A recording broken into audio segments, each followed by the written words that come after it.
Hi, my name is Marcy Littlefield, and the title of my project is Black Women Standing on Freedom.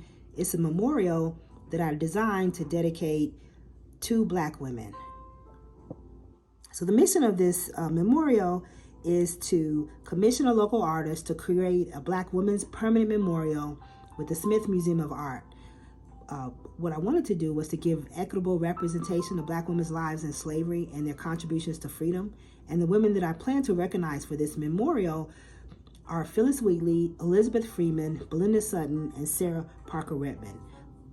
This museum memorial will challenge visitors to consider the connections between Black women's experiences, histories, and contributions to American history. The mission of this project is to support a more accurate portrayal of the time period and the entire story of slavery and the lives of the enslaved. This project addresses the inadequate record of interpreting slavery and its legacies and the absence of physical representations of Black women during slavery. We often see representations of Black women in other projects. Slavery, we're least likely to see those, and this project I envision this project to happen at Smith College, which is a women's college in Northampton, Massachusetts. Part of the movement to decolonize the museum had everything to do with the Black Lives Matter movement and the deaths that happened a few years ago of George Floyd, Breonna Taylor, and others.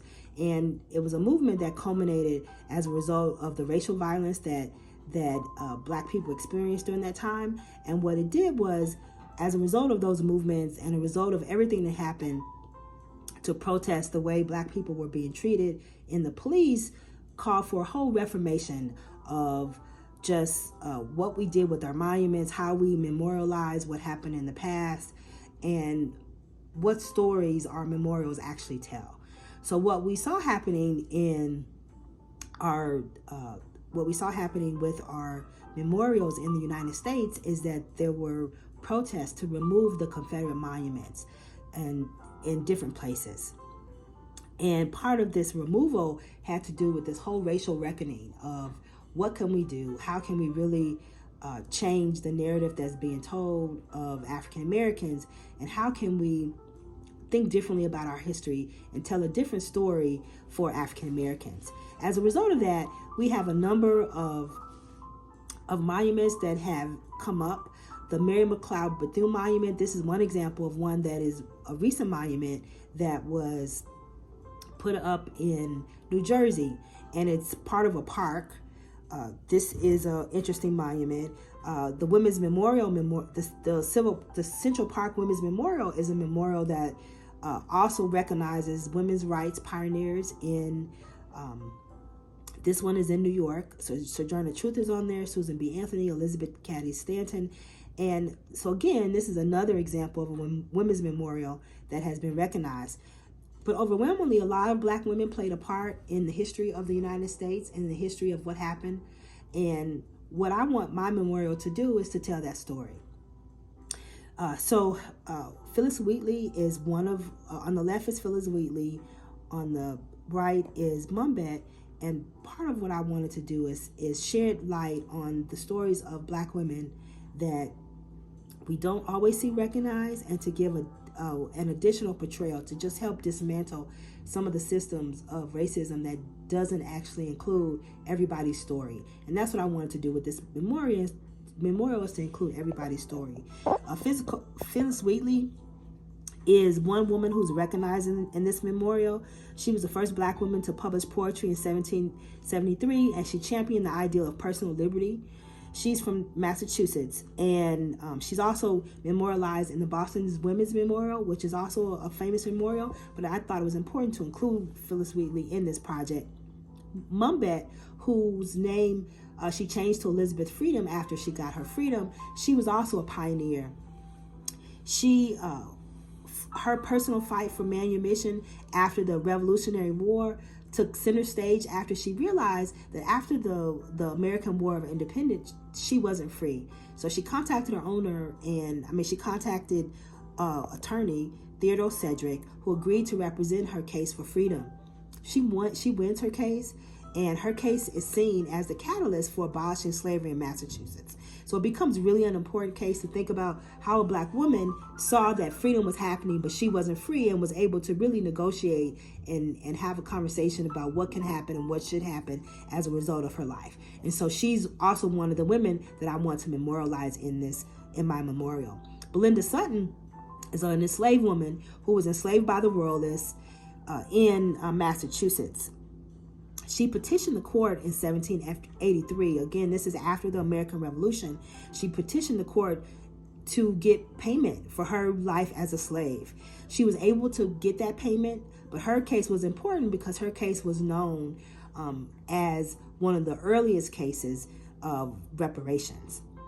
Sarah Parker Redmond is the last woman that I wanted to recognize.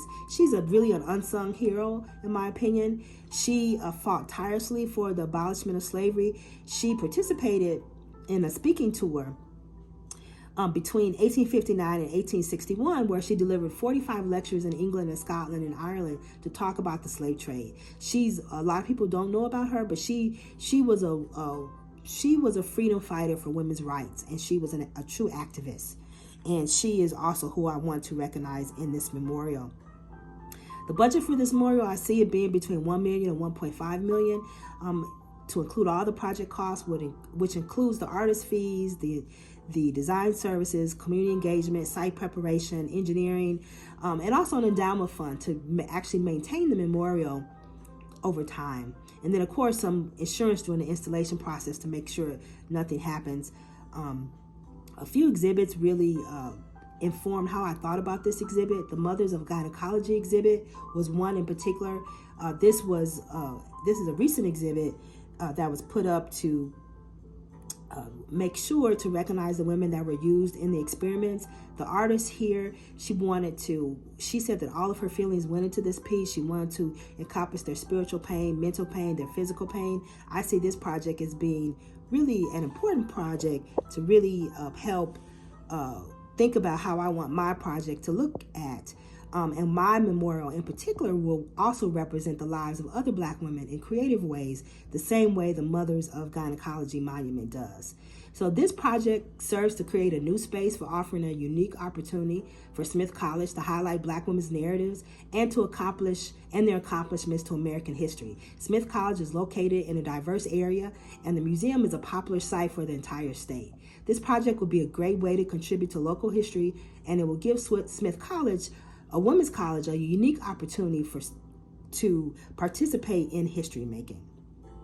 I see the timeline is identifying the funding sources, developing an action plan, surveying the community, doing an artist competition, and then action planning as this project goes on.